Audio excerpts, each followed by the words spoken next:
Hello, everybody, and welcome to today's show. I'm your host, Jay Lona Sr., and on today's show, I think we have a pretty good one for you. But before we get into it, let's take a moment to pause, hit that like and subscribe, comment at Pot of Coffee 1203 on YouTube and X. Once again, let's take a quick minute to help us get in the algorithms and hit that like and subscribe button at Pot of Coffee 1203. And with that being said, let's get into it. As you see by today's title, it's the end of an era. And if you don't know what I'm talking about, I'll show you.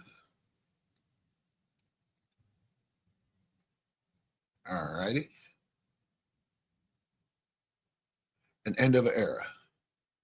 Mike Tomlin, after 19 seasons with the Pittsburgh Steelers, the longest tenured head coach in the NFL, has stepped away. Now, he hasn't been fired. From all reports, it's saying that he has chosen to step away from his duties as the head coach of the team.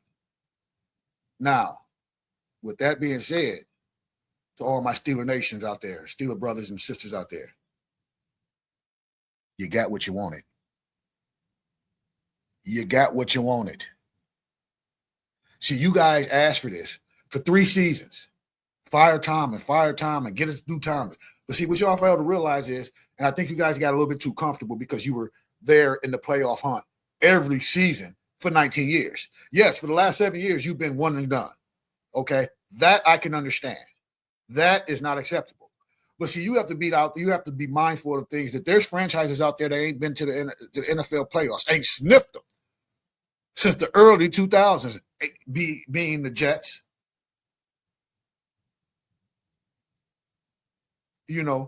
So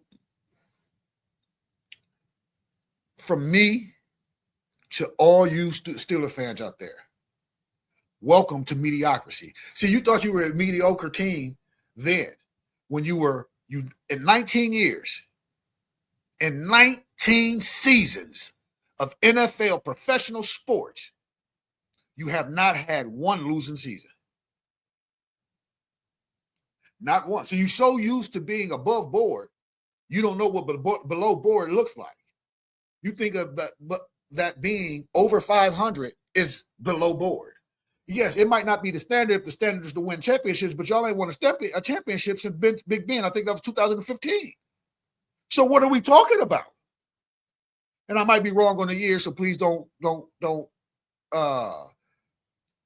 kill me on that, okay? I try not to look up a lot of stuff on the internet. I just try to go off of when I'm doing these. Like, I have a couple things to add to the stage, but not a lot. Just a couple things for reference points.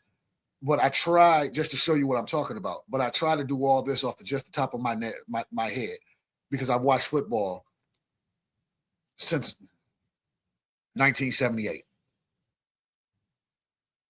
that I can remember. I remember seeing Jim Plunkett in the Oakland Raiders.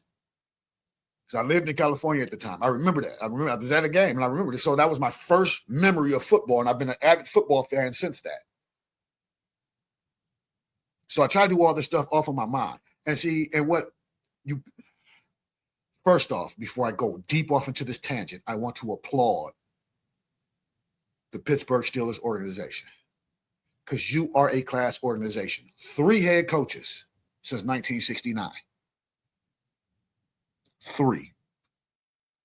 That is the picture of stability in the NFL. Through all the changes that's going on in the world around the NFL, not just in the NFL, but around outside of the NFL, you guys have shown what it looks like to keep an organization going in the right direction.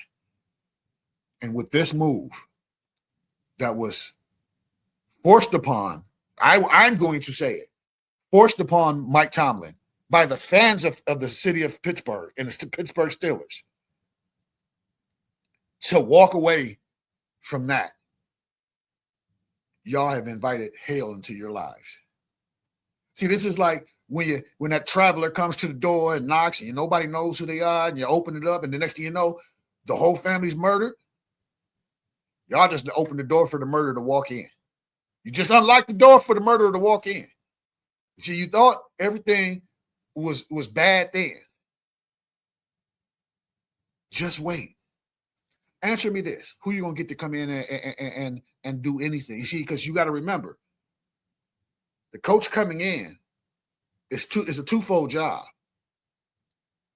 Even though we don't like to say it, it's a twofold job. You have to get the team ready and prepared, and be able to compete for Super Bowls, because that's the standard in Pittsburgh by what the fans have demanded. And the second job is you have to follow behind Mike Tomlin, who is a walking Hall of Fame coach. He ain't the greatest, but he can say this: he's never had a losing season in 19 seasons. Never had a losing season. Hats off to you, Mr. Tomlin.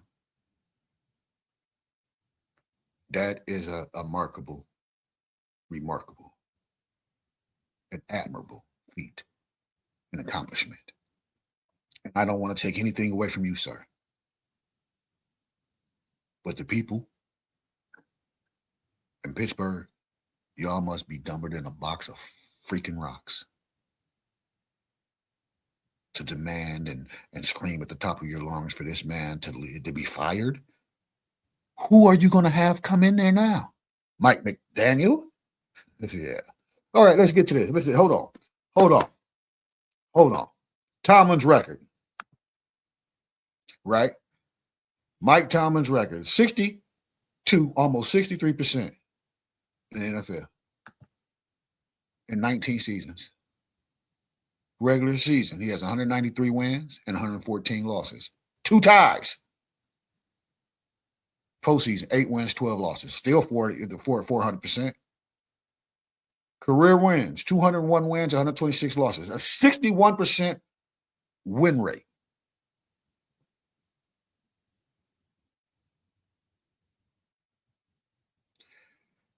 The 62.628 winning percentage is the highest in franchise history. Known for never having a losing season in his 19 years. Though his postseason record is 8-12, 400, the 628% it ranks high all time in the NFL, placing him 26 overall and first in Steelers history. So he's going to be a Steeler Hall of Famer, and he's going to be a NFL Hall of Famer when his career is actually done and over with. Because his career is not, sorry to say, Pittsburgh, you're going to have to see him again. Maybe not this year, but next year you will. He'll take a year off because he's the type of a coach that doesn't have the ego like, oh, I got to hurry up and get another job and this is because I have to prove I was right. No. He's going to sit back and see where he could have made better decisions and better change and made changes. Okay. And where he went wrong in his thinking. And one of the ways he went wrong in his thinking is he okayed that old ass defense. He okayed that. So I can't give him all the kudos in the world, Tom. I can't give you all the kudos in the world because you okayed that old defense. But at another time, I'm gonna get to that here in a second. But I also want to get to this right here. Okay. What you see on the screen right now are a list of the 5 teams with the least amount of turnover in their head coaches. As you see, Pittsburgh Steelers are number 1, famous for their long-term vision. They have had 3 head coaches: Don Shula, Chuck Knowles. They had 3 head coaches. Don Shula was not one. He might have been on the staff, but he was not a head coach for the Pittsburgh Steelers. It was Chuck Noll from the day they walked in the NFL. Chuck Noll was their head coach. Then after Chuck Noll left, it went straight to Bill Cowher. Who the heck was Bill Cowher? The Chin. That's what I used to call him because I didn't know who the hell he was. Okay. And then to Mike Tomlin. So who you going to have come in and replace him? Because they were asking the same questions about Bill Cowher when he came in to do Chuck Noll. Who the hell is this guy? And the same thing with Mike Tomlin to come in for Bill Cowher. Who the hell is this guy?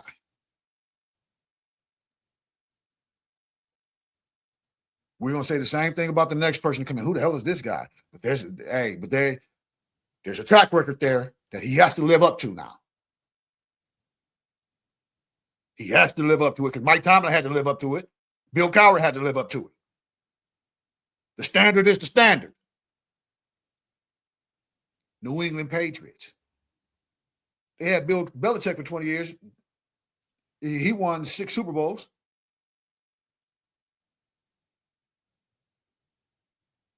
Baltimore Ravens. 2 quarterbacks in their history, by Brian Belichick and Jim Harbaugh. They'll be looking for a new one now. And it goes to the same person with the Baltimore Ravens, just like it was for Gerard Mayo when he came behind Bill Belichick. You have to live up to the expectation your predecessor put up there. You have to. And then Kansas City. I mean, Seattle and then Kansas City. So there's a lot of pressure on the Pittsburgh organization to get this hire right because of what they've established.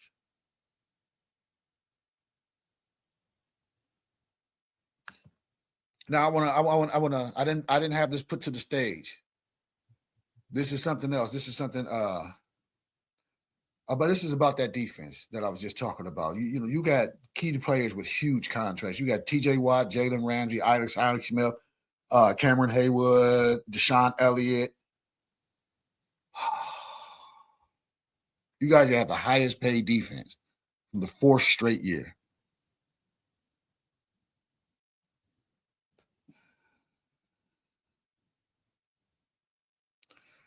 And then you don't have a quarterback.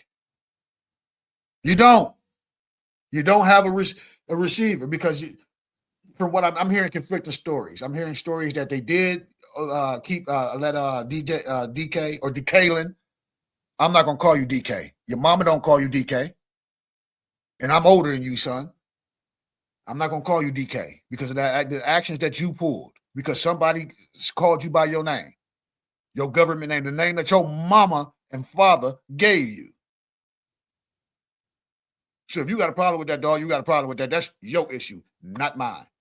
Put your hands on me like you did that white boy. I bet you. DeKalin. Now I was hearing the conflicting reports about did they keep the money? Did they let him keep his money or guarantee his money, or did they not guarantee his contract after that incident? You see, because that's a moral clause in the contract. You can't be out there fighting people, especially fans, because of their mouth. They have the freedom to say that. Now everybody wants to say, "Oh, that fan was in the wrong." That fan did not go out of the boundaries he was allowed to be in. He went up to the railing. He called DeKalin. DeKalin walked his behind over there.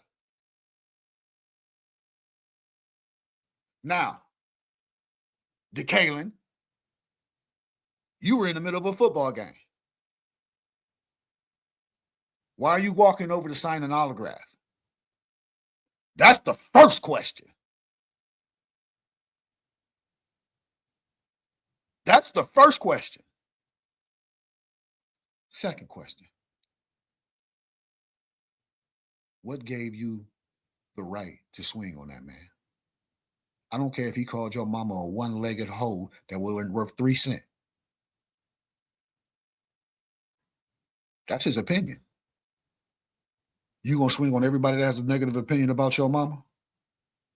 You wouldn't have time enough to play football, boy. Because everybody don't like your mama. Everybody don't even know your mama, but they don't like your mama. Everybody didn't like Jesus. What makes your mama better than Jesus, nigga?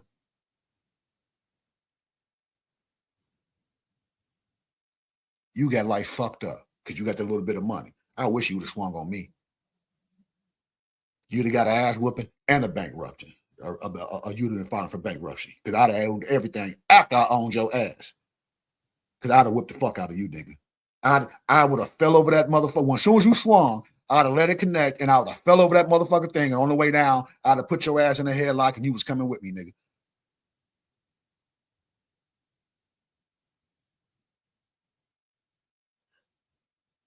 So now you need a number one receiver because you ain't gonna be there. You need a number two receiver. You need a quarterback. Y'all need Jesus, and then the one stabilizing force you just let walk off the ship. It's about to be hell to pay in Pittsburgh. And it's not because of these over 40-year-old fans. It's the under 40-year-old fans. It's this new generation of fans. Instant. Your life ain't that damn instant because if it was, you'd be in a better place than where you are right now.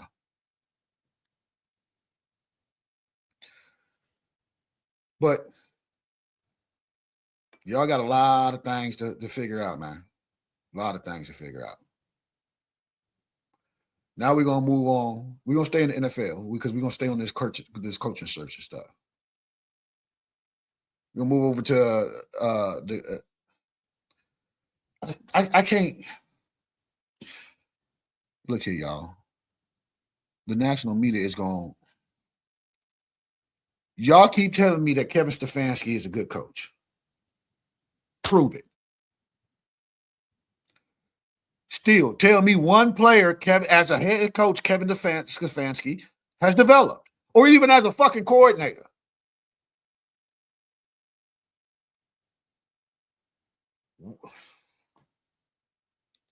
I see what it is. Y'all trying to get him out of the league by getting him his second job very quickly so he can hurry up and mess that one up and be gone. But that's the overlay for the underplay because y'all really do truly like him. But see, this is not about likes and not likes. This is about likes and not likes. But what he's doing is not about likes and not likes. He's trying to be a head football coach. He cannot galvanize a unit of men together as one. He's proven that for 6 years.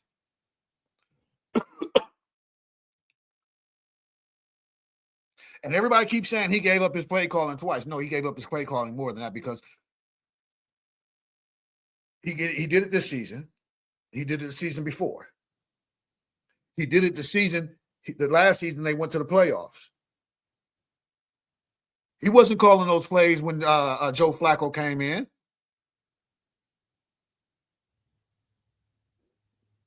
And then everybody wants to say it's Tommy Rees's fault. He's not an offensive. He's only 2 years, and he's sucking at play calling this and this. He's handcuffed by Kevin Stefanski. So y'all keep forgetting that Kevin Stefanski still had the final say of every play that got called, that went into that huddle. So if Tommy Rees wanted to stay employed, he was going to call the game plan that Kevin Stefanski wanted.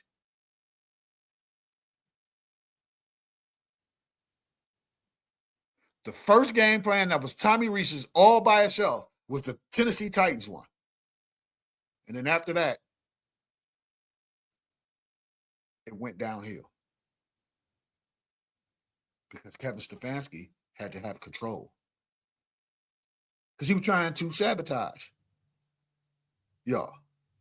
And then he opens up at the end of the year, the last 4 weeks of the year, trying to be all social and communicative. Because he was auditioning for a new job then. Come on, people, open your eyeballs. You're sitting here eyes wide shut.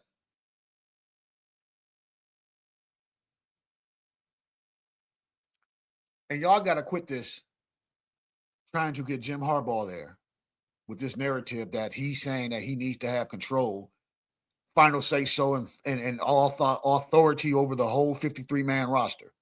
He's never had that. Ever.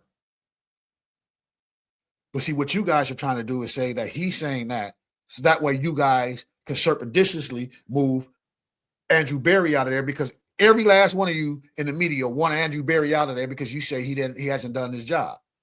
Well, let's hear. we're going to break this down for the third time because the second time I broke this down, something was wrong with my my microphone, and I got one on the way. I got a new one on the way. I don't know what happened. It took a junk on me.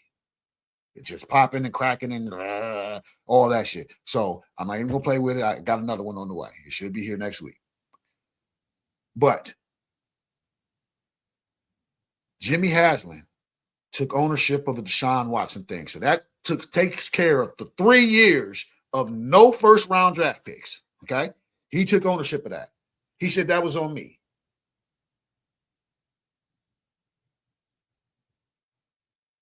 Now, what I think Abbott, excuse me, was this was the final year. It was a year of big decisions from the ownership because they have to get ready for this. They get ready to move into the stadium. So they got to make sure they got their front house in order. Okay. So it was said like this. Going into the draft, D. Podesta, you will not have as much say in this draft as you've had in the last 4. Okay? Because you are the chief strategy officer, but your strategy has failed us. So I'm going to let Andrew pick this draft and see what it goes to. Okay?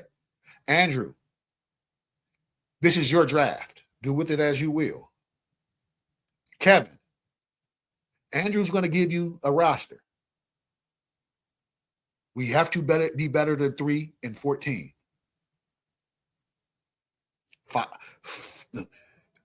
4 and 13, 5 and 12, whatever their record is better than 3 and 14. It is. But as they said in the press conference,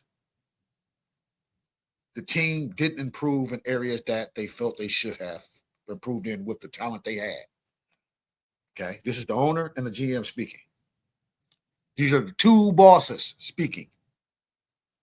Now, see, all of us on this side want to say, well, why don't you, boss, stay in the boss's place and stay out of the boss's place is anywhere in that fucking organization he wants to be because it's his. It's not ours. There's only one team in the NFL that belongs to the people, and that's the Green Bay people, the Green Bay Peakers. Yes, I said Peakers. I meant to say Peakers. That's the only team in the NFL that's owned by people, or the Peakers. So Jimmy Haslam can meddle and meddle and meddle. You don't have to like it. Your boss meddles in your job every fucking day. That's why you have. That's why you all accept that somebody else's boss is doing the same thing. They're doing what they're supposed to do. They're bossing.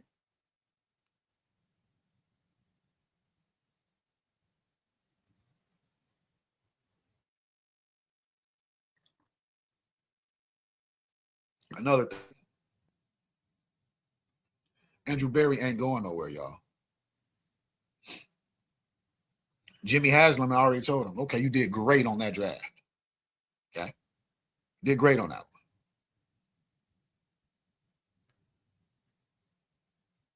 You got another one.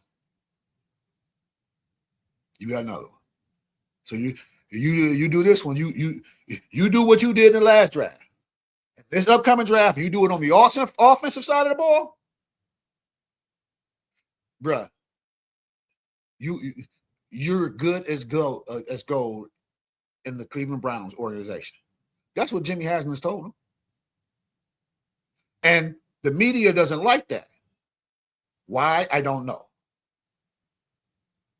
Why? Because Andrew Berry won't give you what you want from him? Okay, well, whatever.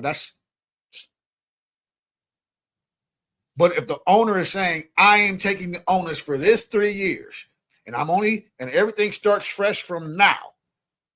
And at the end of the year, we're going to revisit it, everything, and we're going to make decisions. So these are the guidelines and the goals I have set forth for each and every last individual. If you don't meet that, this is going to be the consequence. They were told up fucking front.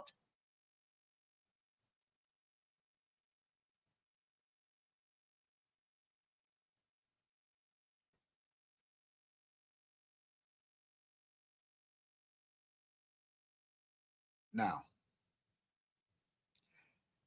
I made a video about a month ago talking about who's going to survive Bloody Monday in the AFC North. And I haven't gone back and watched that video yet. But I will be surprised. I will tell you, I am surprised. Zach Taylor is the only head coach that's left in that division. Of all the coaches, I thought, if I do remember, I do believe I thought all the coaches would be gone except for one of the mainstays, one of the longest tenured. But it would come down to the final game of the season. I think that's what I said in that. And it kind of did, because Harbaugh got fired after the final game of the season, and then Tomlin stepped away after the final game of his season. So it kind of worked out. But wow, Zach Taylor. Okay. These coaches that's out here, man, these aren't going to be, there might be 2 people that might become a head coach out of that first wave of people that are being interviewed. Those aren't your head coaches. They're not. Those are interviews for people to see what your team looks like from a national perspective. Not a media perspective, but a national coach's perspective. And and find out what direction that you want to lean into going forward. That's what those interviews are about. Kevin Stefanski will be the last hire in this cycle, in my opinion. And the people I think that's gonna hire now him, and I hate to say it, but that depends on what happens after this round of playoffs coming up this weekend. Because if the San Francisco 49ers get put out, which I believe they will this week by Seattle, Robert Saleh is going to get a phone call. And I think Robert Saleh is going to land up in one of 2 places, either Miami or Arizona. Yeah. And if he ends up in Miami, then I see Kevin Stefanski in Arizona. I don't see him in Miami. I don't see him in Arizona, Atlanta. I don't see him in New York. I definitely don't see him in Baltimore. Maybe Tennessee. But if he goes to Tennessee, Kevin Stefanski will ruin Cam Ward. And I don't think Cam Ward's that good, but he will ruin him. He will ruin him. All right, ladies and gentlemen, that's my time for today. I want to thank you once again for joining the Pot of Coffee podcast. Once again, I'm your host, Jay Lohner Sr. And please take a moment out to like, share, subscribe at Pot of Coffee 1203 on YouTube and on X. Here next week, I will have my Instagram and TikTok up, and that will be also on the scroll. If you have anything that you would like for me to touch upon, please reach out and let me know. I will be doing another video on the Colorado Buffaloes and what I think about that situation with Jordan Seaton.